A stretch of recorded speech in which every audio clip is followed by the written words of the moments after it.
Hi, and welcome to Hiss and Tell, a podcast about cat behavior and all things cat related. I'm your host, Kristiina Wilson, professional animal behaviorist. Today's episode is all about cat cafes. Today I'll be speaking with Amelia and Veronica, two of the cattery guides at Koneko Cat Cafe in the East Village. Koneko is the very first cat cafe that I ever visited, and so I had so many questions for both Amelia and Veronica. So join us as we discuss all things cat cafe.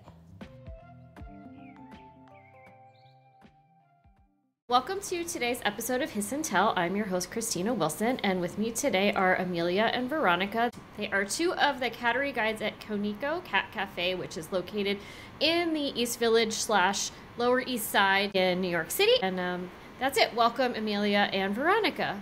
I don't know why am I clapping? I'm clapping. Why? What is wrong with me? So much is wrong with me. Okay, so can you guys tell me a little bit about how Koneko came about? You know, it was one of the first cat cafes to open in New York City, and also tell everybody what Koneko means. Yeah. So Koneko means kitten in Japanese, and we were founded in late 2015, beginning of 2016. And our owner and founder, Ben Kalb, he took a trip to Japan that really inspired him. Specifically, he went to a cat cafe that I think he knew that's what he wanted to do. So when he came back to the city, he decided to open his own, and he wanted to include some more elements of modern design and art in his cat cafe. So yeah, 2016. It's been, I guess, almost 10 years. So yeah, a lot of cats. Yeah. Or do you have statistics on it? And we'll talk a little bit more about the adoptions as we go on, but do you know roughly how many cats have been adopted out since that time? Well, if it's been 9 years, and how much per year? So I think we average about 120 adoptions per year. We'll usually do about 10 adoptions per month, sometimes more, sometimes less, just depending on the season. So yeah, I'd say about 120 per year, give or take. Hang on. I'm gonna do some math on my phone because I'm bad at math. Okay, so if we have 120 per year times how many years it's been open? 8 years? 9, 8 or 9. 9 years. 9. Yeah. 9 years. Okay, 120 times. No, I can't even use the calculator. I stink. Wow. Okay, that gives us 1,080 cats. Yeah. Yeah. That's an amazing number of cats. Amazing. How soon did you guys come into working at Koneko? Sorry. How am I meant to pronounce it? I've been saying it wrong this whole time. It's Koneko. Koneko, okay. Yeah. So I started working there in January of 2022.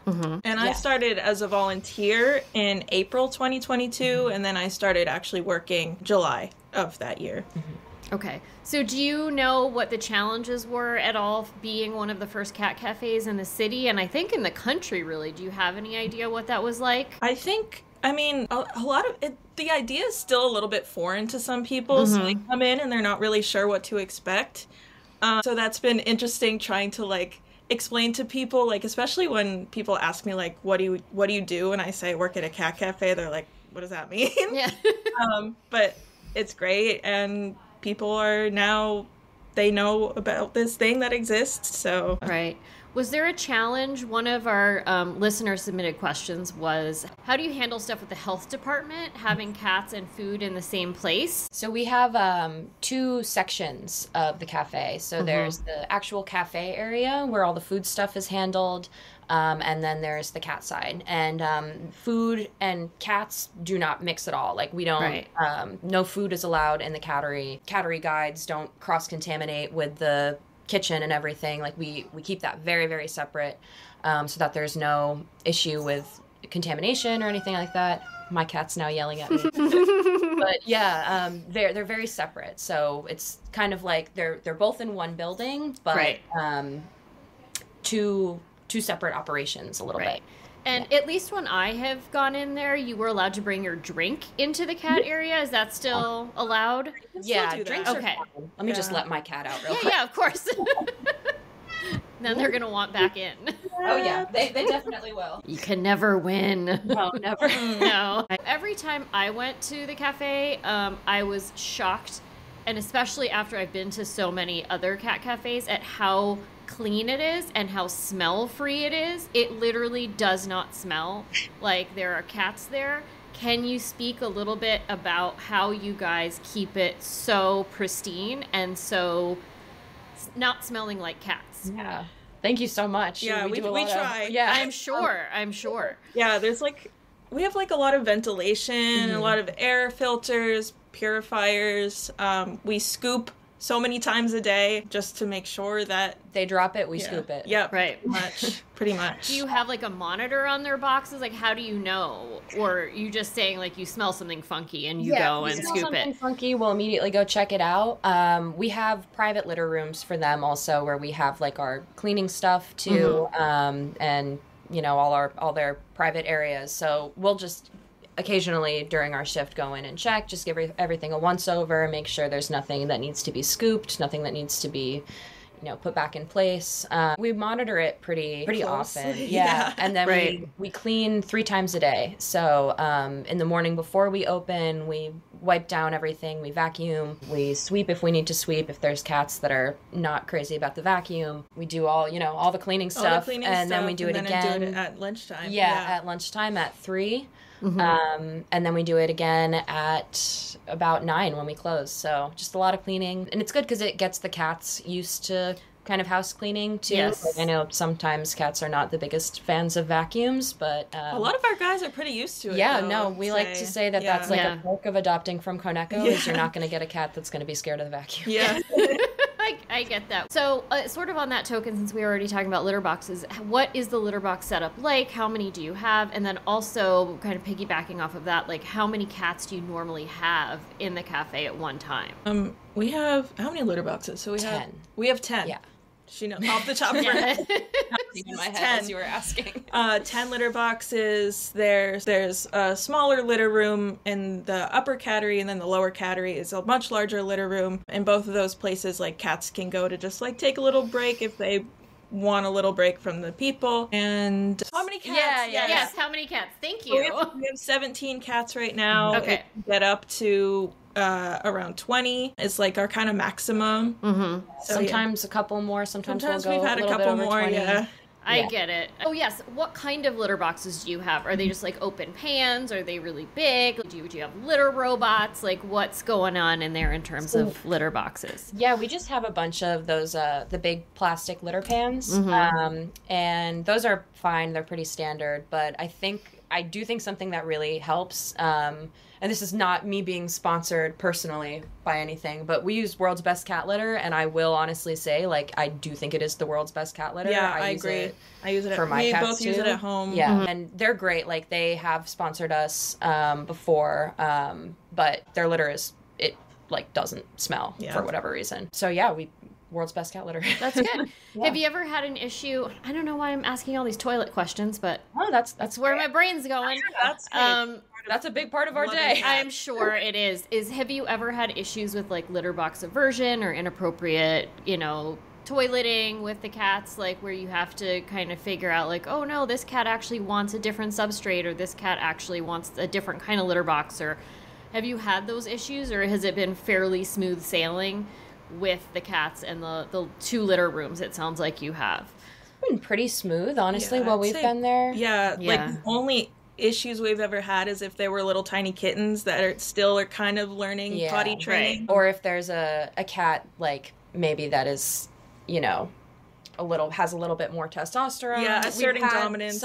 We've had a couple sprayers before, but really not. It's really rare. It's so rare. I can't even think of a cat off the top of my head who's been a sprayer. I just, it's probably happened. Yeah.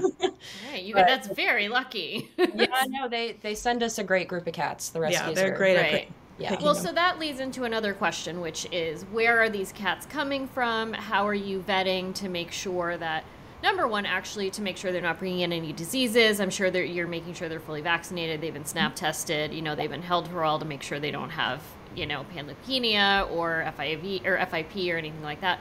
And then behaviorally, what are you looking for to make sure they're going to fit in with everybody?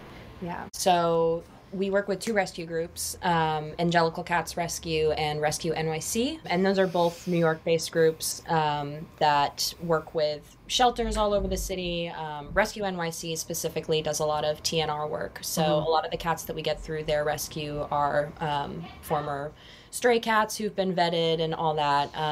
But before the cats come to Koneko, they go to private foster homes where the fosters and the rescue will work together to kind of determine whether or not the cat would be a good fit for the cafe setting. If the cat's really, really scared of people or is aggressive or has a problem with hissing or biting, they might not be such a great fit for the cafe. So we usually try to establish before they come that they're going to be good for the cafe environment, both for them and for the other cats and for the guests who come in. That's fair.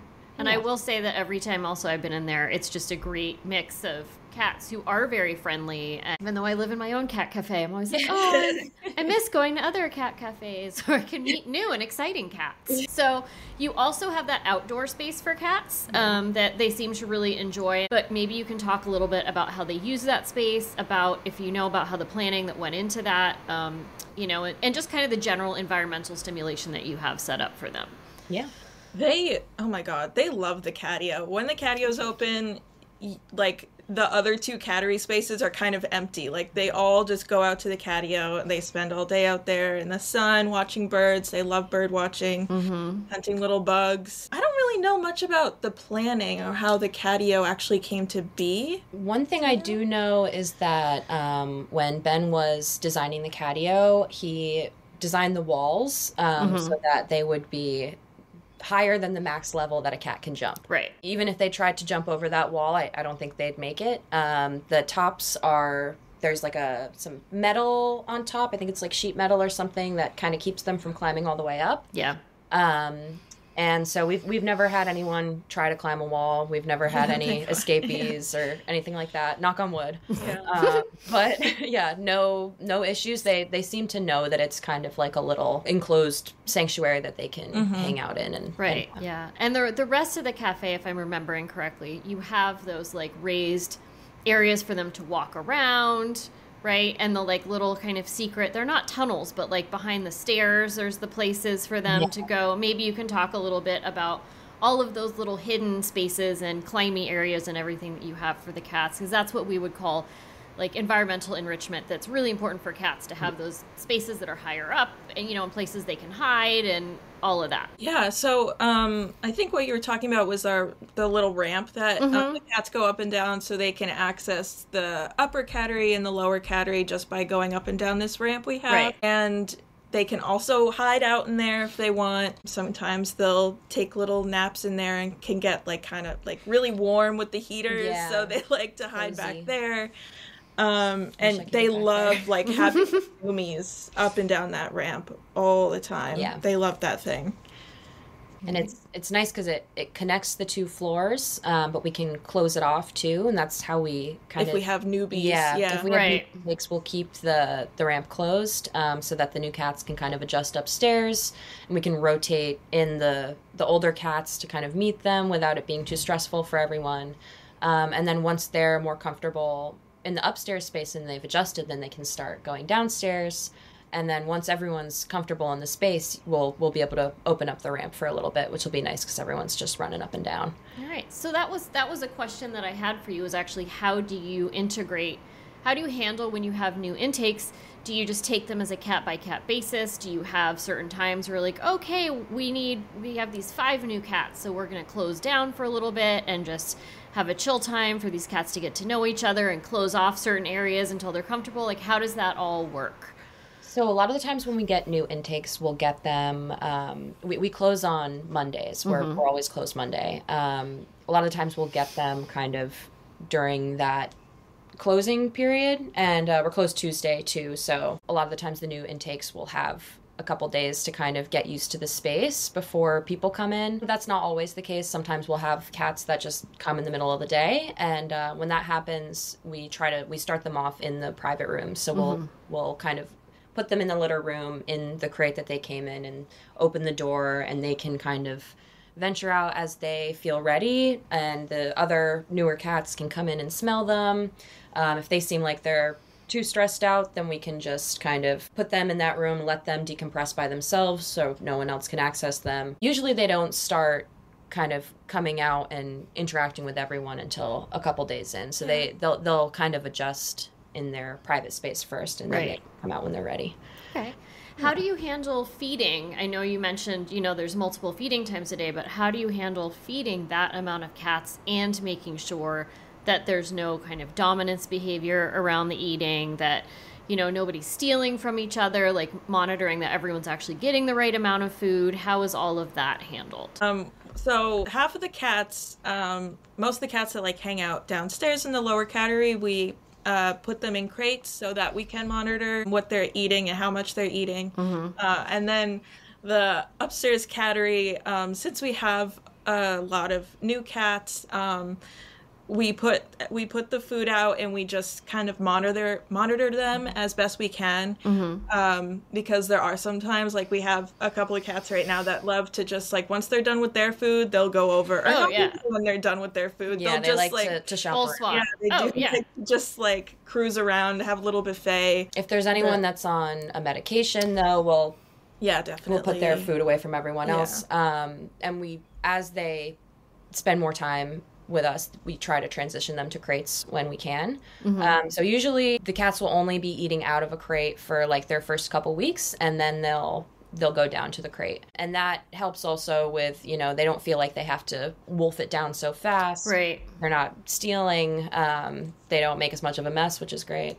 And they get used to being in a carrier. A carrier or a crate. And that's the only time that they are ever in crates. So they have a positive association with that, which is also nice when you need to get them to the vet. Absolutely. So that's a big thing I always talk to my clients about, is to definitely carrier train and have the carriers out all the time, so that it's not this signal that something bad is about to happen. But how then do you initially carrier or crate train them so that going in for their meals is this, positive experience, especially if they're cats who their only experience has been a negative association with a carrier? Do you have a protocol for that? Is it just that you're putting food in it so they're going to go in?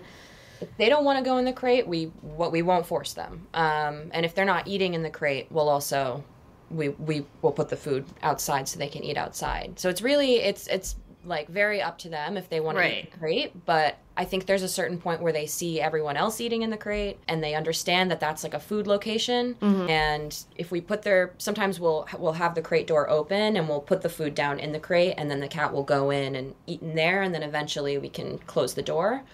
Some cats are just so food motivated and easygoing that we can just pick them up, put them in the crate, they'll immediately start eating.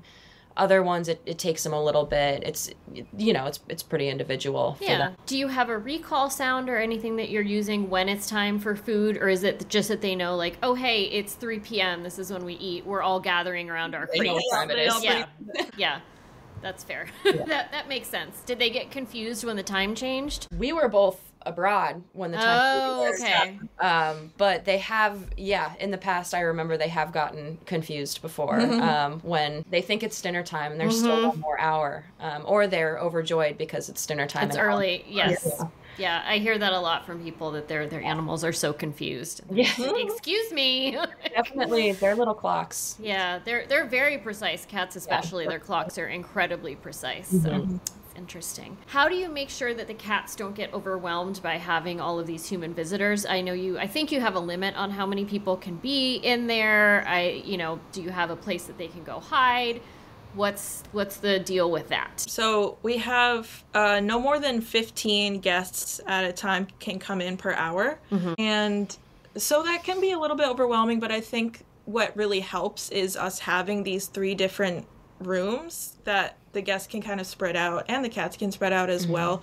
So it's not a whole bunch of people all in one space. So it feels, they can breathe a little bit easier. And then like I said before, they have so many hiding spaces that they can go into. They can go into the litter room and hang out in there, or they can go into one of our little We have these little towers that they can hide inside with their little cozy bed. On the ramp, they can hide there as well. There's a lot of hiding spaces, which I think is very important to have with cats, because they like their little enclosures. Yeah, They do. and they have everything they need in their private rooms too. Like they have their bed and their water, their litter box. So we always say, like, if a cat wants a day where they just are chilling and they're taking a break from being a cat cafe cat, they can totally have that, and they can just stay in that back room for a day and just hang out and take a day off, just like people.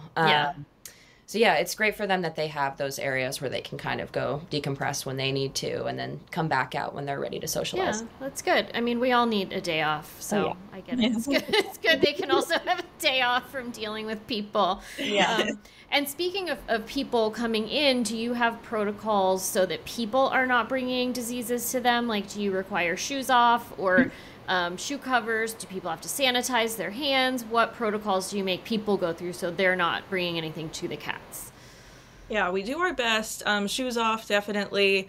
And then we make everybody sanitize their hands. Slippers for people. And we to do wear. have, exactly. Yeah. We do have slippers if people choose to wear slippers, or if they're not wearing socks. Yeah, we do our best to limit, like, outside germs. Yeah. Because there's so many people coming in and out that... We have hand sanitizer stations in the vestibule going in, and then we have one in the cafe too. So if people need to sanitize for any reason, they can always just go back and do that. Right. To protect everybody.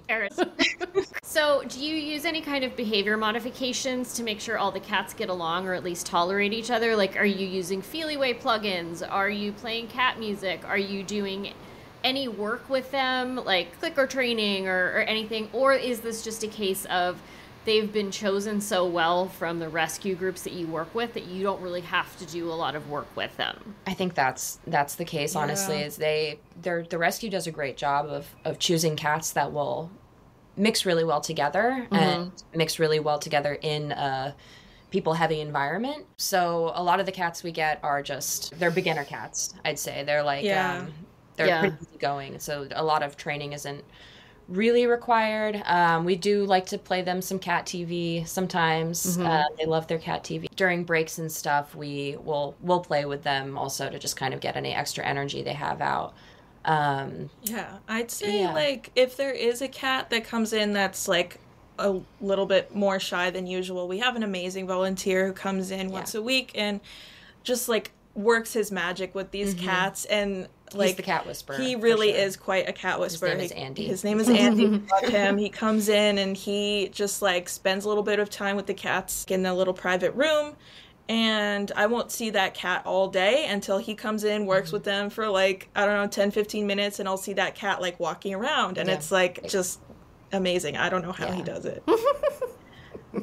He's a volunteer with Angelical. So we're very lucky to have him. Very lucky. That sounds lovely. So what are some signs that you guys might pick up on if the cats might be feeling stressed or uncomfortable in the cafe? I know that they are able to just wander off back into their private area, but for people listening who may not be so attuned to stress signs in cats, are there things that you guys are used to picking up on, being like, oh, I think this cat might want some alone time? Ears back definitely is the main thing, I would say. Like if you see the cat with their ears like flat, airplane ears, ears, like that cat does not want to hang out right now.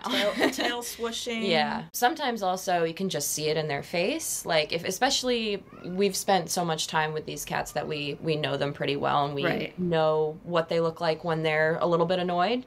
So sometimes we can just see that they're in their face that they're not having it, and so we'll go over. We might take them into the private room. We might just let the person who's interacting with them know that they need a little space. If it's two cats, we might just separate them. But yeah, it's a lot of just kind of case by case basis and body language analysis.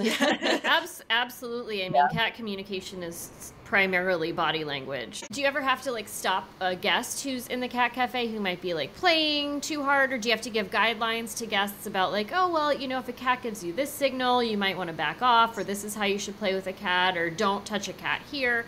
How do you, if a cat shows you their butthole, they like you, you know, how do you handle kind of like walking less cat knowledgeable people through interacting with cats in the cat cafe? Yeah, I mean, for the most part, people do like understand like cats are different than dogs, and they have their certain play styles, but there are occasionally times where people don't really know how to play with a cat, so we show them and just kind of teach them the best way that the cat will actually interact with them instead of just like totally ignoring their whatever toy they're playing with. And we just try to show them we try to tell people not to play with their hands. Their with hands, the cats. That's one of our rules that we go over in our initial rules. And so we will have we have a big rotating selection of toys, so that and it's really important that they rotate also, because otherwise they get bored of them really fast. Yep. So we have some special toys also that we'll take out when we see everyone might be looking a little bit bored.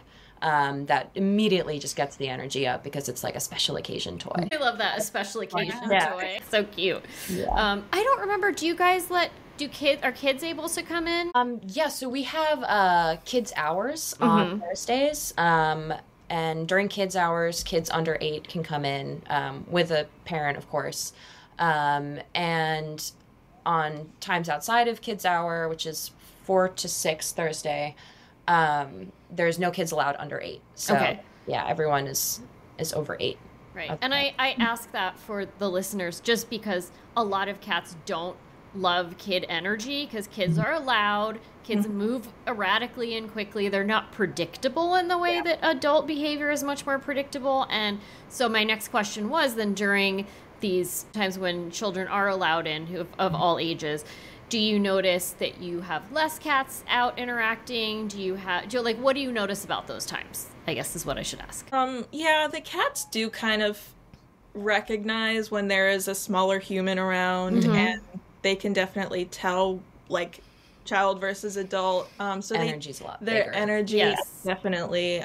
So they do, some of them do tend to hide. But we try, with the cats that do still, hang around with the kids, we do our best to make sure the interactions we try to make sure we kind of doubly emphasize the rules during kids hour. Definitely make sure that they know that these are rescue cats, so they can be skittish. There's not allowed to pick the cats up whatsoever. We say make sure you don't restrain them or hold them back in any way. Try not to, put your hands on them too much. Give them space if they want to have space, basically. And we tell kids to use their indoor voices. We really just try to make sure that during kids hour we have an extra eye on things. Sure. Luckily, a lot of the parents that come in are pretty watchful. We always make sure that wherever the kid is in the cattery, the parent is with them and watching them. Parent has to stay with the kid. Okay, that's good. Yeah.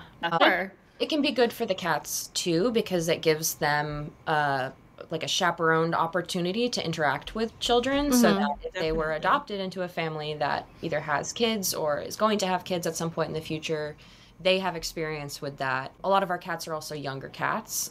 We have a lot of kittens, and I've noticed that the kittens actually play really well with the kids. Oh, yeah. And they love playing together. It's funny. It's like watching just two kids play, but one cat. I love watching the kids and the kittens play. I think it's adorable. And it's great for them, and it's great for the kid too, because they're learning how to interact gently with an animal. Yeah. But I think as long as it's chaperoned really well and everyone's kind of keeping a close eye on things, because kids don't have full control over their little bodies yet. It's just good to make sure everyone's being watched, but I think it can be a great experience for both the kid and the cat. No, I agree, and I always say that cats are such amazing teachers of consent, that they're really great to have in a family with little kids, because kids learn all about asking for consent for a million different things, because if you don't, you're sure going to learn with a cat. And if a cat is I don't like kids, no kids whatsoever, I'm feeling it, they just go into their back room. Yeah, they just leave. Yeah, they just leave, and they don't have to hang out with any kids at all. So can you share some insights into how the cats communicate with each other and with the people in the Cat Cafe? So I feel like it's always fun to watch the cats who have been there for a little bit longer interact with the new cats. But that made me think, we have this one cat named Sunny. I was also thinking of Sunny. Yes, Sunny, he is so small. He is probably almost a year, if not. I think he's just about a year. Now, But he's still, very, kitten size. But whenever he comes up to the upper cattery where we have most of our newer cats and kittens, he still acts no, I'm the baby. This is my home. I'm the baby, and I don't like you because you're now the new baby, and it's just really funny. Then the funny thing about him is that within 2 weeks he will be like snuggling in that he'll cat's, like totally be like, oh, right, wait. cuddled up. Like he loves other cats. They each have their own like such individual personalities. It's fun to just Very like different. see how they interact with all the new cats. Eventually everybody does usually end up getting along. But the intros are always funny. How long does a cat like normally stay at the cafe? Do you have like a rough estimate of how long? Anywhere from like 2 weeks to a year. It really just depends on the cat and the situation. Right. I'd say on average probably no more than 3 months. Yeah, It's probably like that's the the rough average, but it totally depends. Yeah. Sometimes it's we have a lot of bonded pairs, and it can be harder to adopt out the bonded pairs than the singles. And so usually when we have a cat stay for more than 3 or so months, it's either because they are in a bonded pair with somebody else, or just any random reason that you could think of. Honestly, it's totally or random. if they're just like not quite a kitten, if they're a little bit like more of an adult cat, unfortunately Kittens always go fast. Yeah, kittens always go fast. Long-haired cats always go fast. Yeah. Yep. Yeah. It's The so cat funny. ones, black and white cats will stay the longest. Yeah. Really? Yeah. What a shame, because black and white cats are the coolest. We I know. have I so many of them. I have Ugh. one of the best. That was my soulmate was Steve, who just passed like 6 months ago. He was the one who loved toddlers, and like he used speech buttons, and he was like really famous online. But Steve, he used a tuxedo, and he was just the coolest dude. Yeah. So dumb. People are so dumb. But yeah, I have also noticed in my rescue work that people want kittens right away. They want like fancy looking cats, and I find the kittens and fancy looking cats tend to be, I don't want to say the most annoying cats out, but definitely kittens will put you through it, and they're cute because they have to be cute. Otherwise, you would like, it is so obnoxious. It is having a little 2-year-old running around your house. Yeah, it's just they have to be cute because they're like wrecking everything in your house. You have to train them, everything. It's such a lot of work. And then the long-haired cats I love, and we just adopted one who just showed up again in our yard, and it was like our 4th TNR of this year already, which is crazy. And he just got along really well with all our guys who were in like real grief over Steve. So we were like, all right, I guess you're staying. But he's a long-haired guy, and the sanitary shaves and the constant brushing, just like he's got a long I hair. have a long-haired cat. Yeah. So I understand. Yeah, I have to use like I have to use like wipes on him sometimes. Yeah, it's a lot of work. Whereas so much. Of course, and I love Butters. He's like my dude, but it's just. Yeah, it's funny. I thought Butters was a unique name, and then I went to go make him an Instagram, and boy, did I learn everyone names their butter-colored cat Butters. And I was like, there's like 500 Butters already. Oh, well. This is not a unique name at all, but It's a cute name. It's still super cute. Yeah, I love any it's cat adorable. that's named after food. Yes. yeah, he's named after food, but he's also named after Butters from South Park. Oh yeah, that's good. Have you observed any interesting or unusual behavioral patterns or quirks among the cats that you would like to share with listeners? Like, do they do anything funny because they're in the cafe? Does their particular cat have a funny behavior? Panini and Martini come to mind. Yes, they're a special bunch. Great names, by the way. You named them, right? I did, yes, Yeah. with some help from one of our other coworkers. But Martini and Panini have been with us for about a year now, since they were little kittens, and these two are hilarious. Like, we love them so much. They were actually on Watch What Happens Live with Andy Cohen, and they're such teenage boys. They have a lot of energy. These two are like, they're amazing. They're so funny, and they just have so much teen boy energy, and they're looking for a home where they can just kind of have fun, and like, someone who's looking to have fun with That these can guys. keep Right. up with your energy. With their energy. So it sounds like they need probably a lot of intellectual and environmental stimulation too. So Definitely. maybe if somebody has like a bird feeder or a great place where they can like watch birds, that would be great. Somebody who's home a lot, maybe. Have you guys ever used one of those cat wheels that cats can run on? I don't know if someone wants. Those. So I funny. really wish we had should- one. We should get one. Maybe someone can sponsor you guys to get one. If Martini Martini and Panini a cat wheel. Yeah, exactly. Anything to get them like running around a lot, like good environmental modification in their home. Like, I think all cats deserve a lot of environmental and intellectual stimulation. It's really good for them just because they're all kind of OCD, and they're meant to be outside hunting for like 10 hours a day. But since they're not, and so it really is helpful if we can get their energy out so they don't destroy things or inappropriately toilet or any of the other that they do that people find annoying. I can't talk. Anyway, can you tell me a little bit about the adoption process? Like if people come in and they're like, I want to adopt Panini and Martini, what would they do? Yeah. So we work with 2 rescue groups, so the process is a little bit different depending on which cat you would be interested in adopting. Martini and Panini are with Rescue NYC. So for Rescue NYC, you would send an email in to info@rescuenyc.org, and then you just say that you're interested in adopting Martini and Panini or whichever cat, and then the rescue will get back in contact with you. For both rescues, they are volunteer only, so the response times can vary just depending on how busy people are, what people are swamped with at the moment. But usually in about a week, they'll probably get back to you and start talking to you about the adoption application. For Rescue NYC, you inquire about the application and then they send it to you. With Angelical, the application is on their website, so you could just submit the application right through there. And I think that's just angelicalcats.com. Okay. And so then if they approve you, they come to you guys, to Koneko, and you hang out with the cats some more, you get to know them more, you just come and pick them up? Like, how does that work? So we do meet and greets. Right. So if people are approved to adopt, then they'll come and do a meet and greet and just kind of sit with the cat and make sure everyone gets along well and everything's good. And then if everything is all set, then we'll actually bring the cat to the adopters. So we'll transport them there. All right, lovely.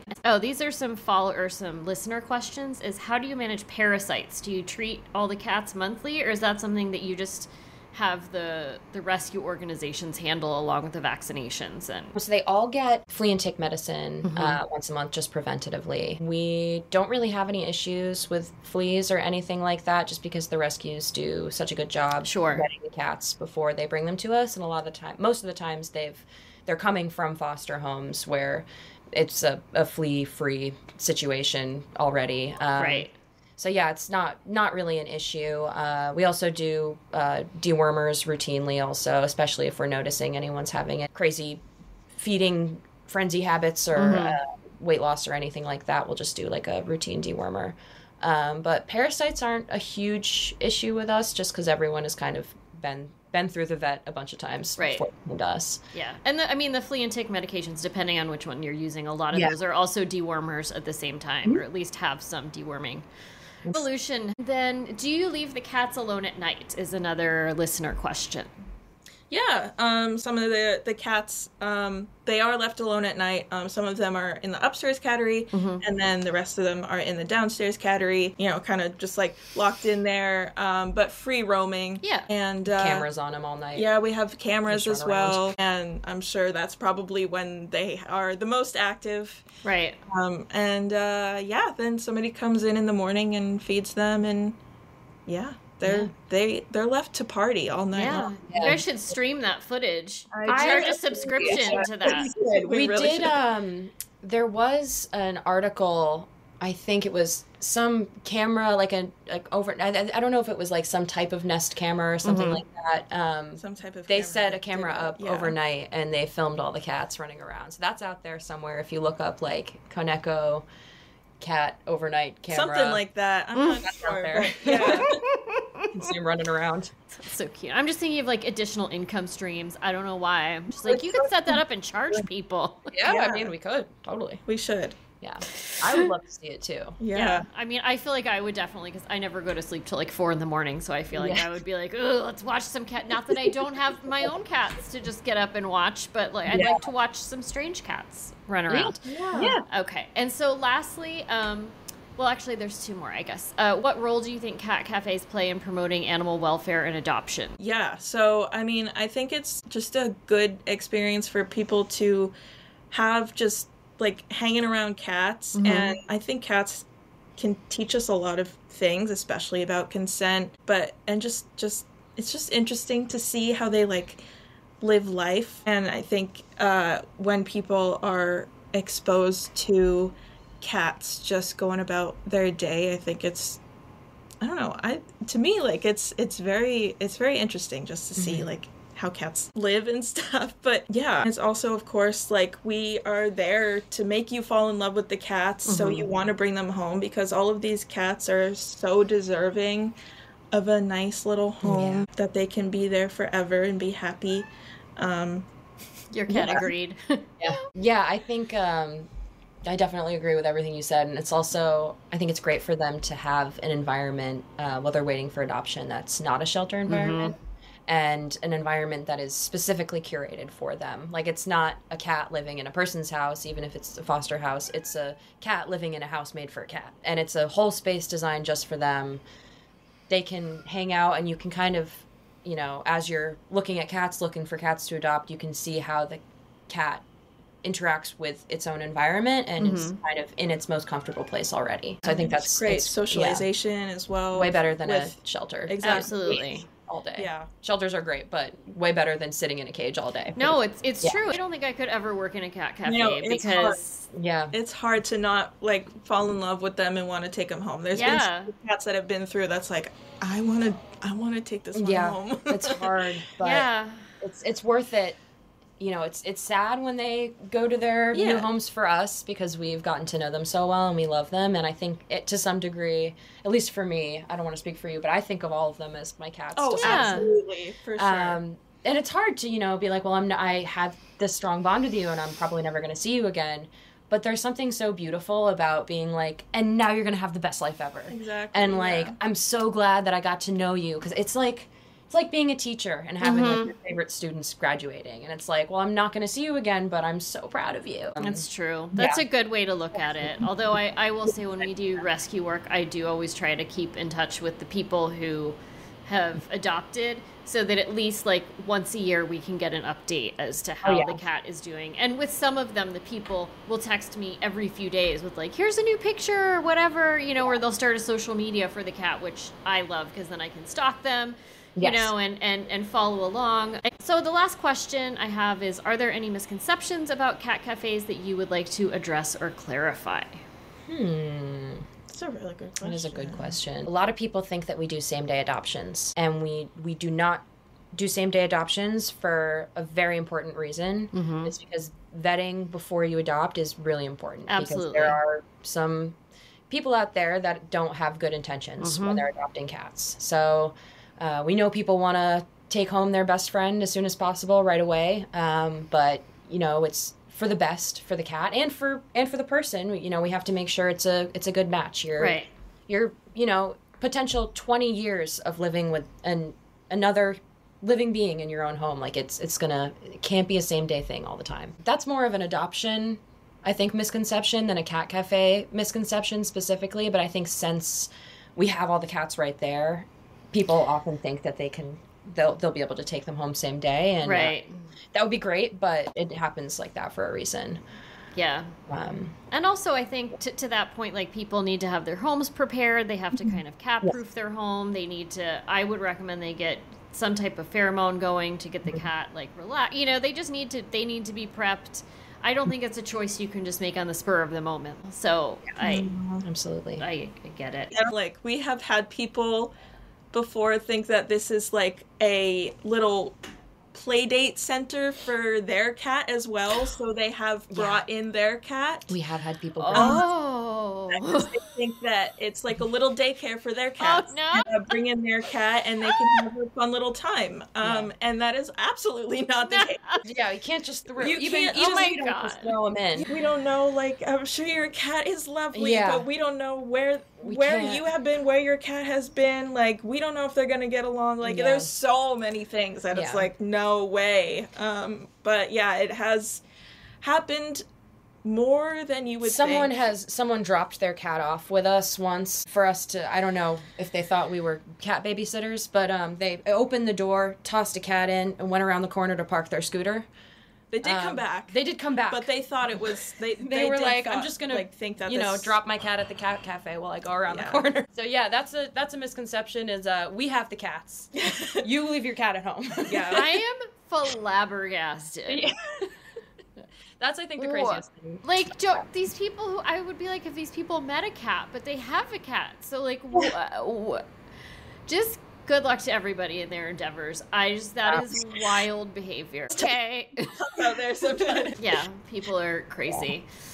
Okay, so I think that's all the questions, unless you guys have anything you would like to add. I think we've, I think we've